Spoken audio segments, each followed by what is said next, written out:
Hello, my dear friends. You are welcome back to my channel, and I really, from my heart, welcome you. When we learn English, there are different kind of stages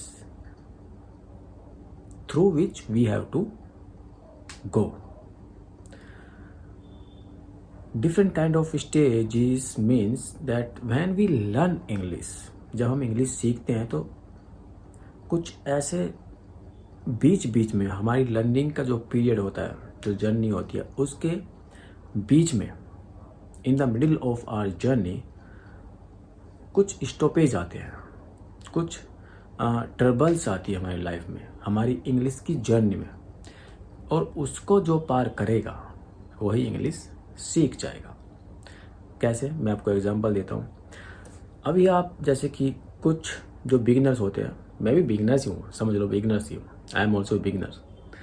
जब हम English बोलना शुरू करते हैं, जिन्हें कभी English बोली नहीं है, जो सीख रहे हैं, जैसे कि बहुत सारे जो एस्पिरेंट्स होते हैं वो गांव से आते हैं, उनको ज़्यादा ज़रूरत है, क्योंकि जो शहर के होते हैं वो तो इंग्लिश जानते ही हैं, क्योंकि वो इंग्लिश मीडियम में पढ़ते हैं, स्कूल में उनके फ्रेंड्स इंग्लिश बोलते हैं, वो इंग्लिश बोलते हैं, उनको ज़रूरत ही नहीं पड़ती ग्रामर सीखने की, सब कुछ सीखने की। ज़रूरत पड़ती है किसे? हम लोगों को, जो गांव से आते हैं। तो वो जो इंग्लिश सीखने लगते हैं, पहले वो क्या करते हैं, वो ट्रांसलेट करते हैं सेंटेंसेस को, छोटे छोटे sentences they try to translate into English, और वो बस उसमें ही अटक जाते हैं, उसमें ही वो गुम हो जाते हैं। आप इसको कैसे बनाएंगे? इस सेंटेंस ये आ गया तो उसको कैसे बनाएंगे? मैं कल से पढ़ रहा हूँ, इसको कैसे बनाएंगे? वहाँ यह हुआ होगा, इसको कैसे बनाएंगे? ये वहाँ था पर आज क्यों नहीं है, ऐसा क्यों हुआ? ऐसे कुछ सेंटेंसेस हैं, बहुत सेंटेंस है। पहले तो उनमें वो ट्रांसलेट करते रहेंगे, ट्रांसलेट करेंगे, फिर बोले इसके सामने। अब बोलने में बड़ी मेहनत लगती है। जब हम इंग्लिश का एक सेंटेंस बोलते हैं, बड़ी मेहनत लगती है उसमें, अगर हमने कभी नहीं बोली है इंग्लिश। अब किसके सामने बोले? सब बोलेंगे इसको इंग्लिश ही नहीं आती, ये डर रहता है मन में, इसको तो इंग्लिश ही नहीं आती, इसको एक सेंटेंस नहीं बोला जाता। ऐसे ऐसे हमारे अंदर ये पड़ाव होते हैं, स्टेज होती है इंग्लिश सीखने के जर्नी में। अब फैमिली के साथ बोलें तो वो भी यही बोलेंगे कि तेरे को तो आता ही नहीं इंग्लिश बोलनी, अब तू इतना बड़ा हो गया इंग्लिश सीख रहा है। ऐसे ऐसे मन में ख्याल आते हैं। जब मैं इंग्लिश सीखता था तो मैं अपनी बेटी के साथ इंग्लिश में बात करता था।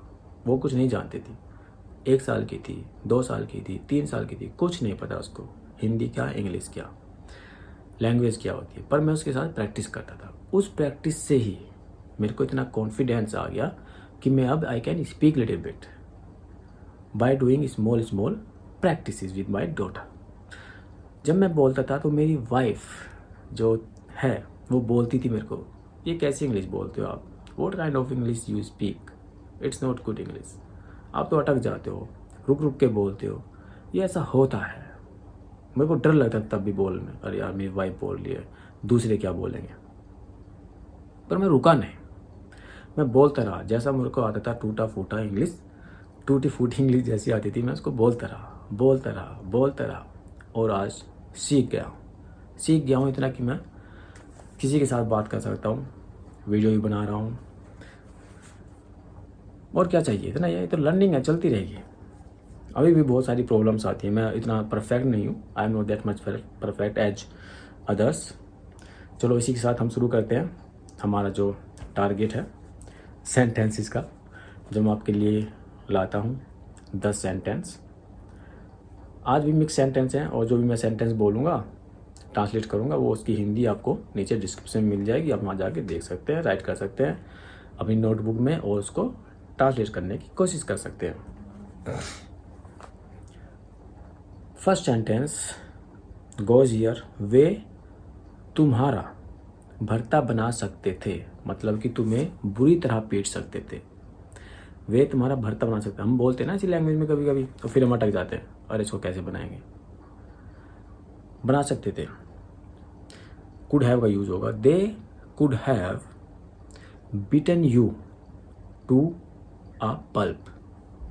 हाँ यही है, ठीक ठीक बोला मैंने। They could have beaten you to a pulp. Pulp means होता है भरता, छोटे छोटे बारीक बारीक कस्ट, जैसे उसमें होते हैं ना, आपने पल्पी ऑरेंज अगर कभी पी है तो उसके अंदर जो छोटे छोटे स्मॉल पार्टिकल्स होते हैं उसके ऑरेंज के वही होते हैं पल्प। वे तुम्हारा भरता बना सकते थे। दे could have beaten you, third form लगेगी कुड हैव के साथ, टू अ पल्प। तुम हमारी नाक कटवाओगे। ये बहुत अच्छा सेंटेंस है, हम बहुत ज़्यादा यूज़ करते हैं, भाई लड़का तुम्हारी नाक कटवाएगा, ऐसे बोलते हैं ना कभी कभी माँ बाप, अगर बच्चा कुछ कर देता है गड़बड़ तो। तुम हमारी नाक कटवाओगे। You will bring us same, तुम हमारे लिए शर्मिंदगी लेके आओगे, मतलब कि तुम्हारी नाक कटवाओगे। तुम हाथ से निकलते जा रहे हो। You are getting out of reach भी बोल सकते हैं और आर हैंड भी बोल सकते हैं। तुम कहता सेंटेंस, तुम हाथ से निकलते जा रहे हो। You are getting out of reach और हैंड्स, हैंड कभी नहीं बोलना, हैंड्स ही बोलना। तू गुंडा बनना चाहता है क्या? Do you wish to become a goon or rascal, ये गुंडे के लिए यूज कर सकते हैं। Do you want to become a or be uh goon. मैं इस देश की हिफाजत करना चाहता हूँ। I want to protect this country, my country, I love my country. मैं इस देश की हिफाजत करना चाहता हूँ। I wish to love my country. ये सेंटेंसेस मैंने कहीं से कॉपी किए। कॉपी मतलब कि एक सीरियल है सीजन, उसमें से वो हिंदी बोलते हैं, वहाँ पे नीचे लिखा आता है सब टाइटल इंग्लिश, वहाँ से मैंने ये उठाए हैं।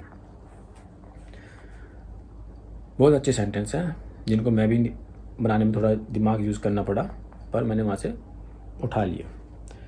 मैं इस देश की हिफाजत करना चाहता हूँ, हो गया, डन। तब जाकर मुझे मेरी मंजिल मिली। फाइनली, तब जाकर मीन्स होता है फाइनली।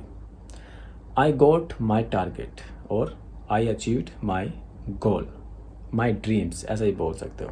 तब जाकर मुझे मेरी मंजिल मिली। Finally I got my target, my goal, my dreams. Finally I could achieve my dreams, मैं कर सका। नेक्स्ट सेंटेंस, यहाँ एक स्कूल हुआ करता था। मैंने गलत लिखा, यह लिखा मैंने, यहाँ एक स्कूल हुआ करता था। There used to be a school. Used to का यूज होगा हुआ करता था। जब भी पास्ट में कोई चीज़ हुआ करती थी तो वहाँ पे यूज्ड टू का यूज होगा। मैं एक टीचर हुआ करता था। I used to be a teacher. मैं एक प्लेयर हुआ करता था, cricket player. I used to be a cricket player. मैं अपने बचपन में बहुत तेज भागा करता था। I used to run faster than other in my childhood. उन्हें मेरी नमस्ते कहना। Do give them my regards. अब देम अगर वहाँ पे आप टारगेट कर रहे हो 4-5 या एक ग्रुप को, तो आप बोल सकते हो do give them my regards. या अगर आपका मतलब है एक, आंटी, अंकल, भैया, व्हाटएवर, उन्हें मेरी नमस्ते कहना। उन्हें पकड़ने में कितना समय लगेगा? How much time will it take to catch them. How much time will it take to catch them. उन्हें पकड़ने में कितना समय लगेगा? हम चुनाव के दौरान ऐसे जोखिम नहीं उठा सकते। We can't take such risks during the election. हम चुनाव के दौरान ऐसे रिस्क्स नहीं उठा सकते। We can't take such risks during the election. अभी ये मेरी वीडियो कट हो गई थी, क्लोज हो गई थी खुद से, और वो भर गया था स्टोरेज।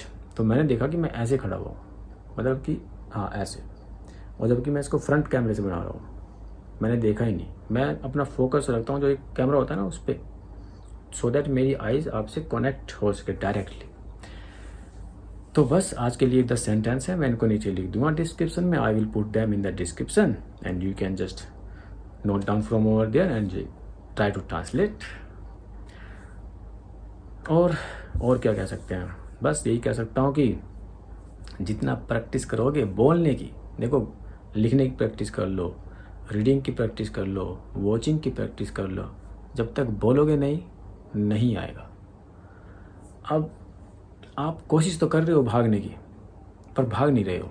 सब कुछ कर रहे हो, खाना खा रहे हो, एनर्जी ले रहे हो, अच्छी वीडियो देख रहे हो कि भागना ऐसे चाहिए, सबसे पूछ रहे हो कि कैसे भागें, ऐसे भागे वैसे भागे, पर आप भाग नहीं रहे हो. भागना बहुत ज़रूरी है, तभी तो पता चलेगा भागने में क्या मज़ा है.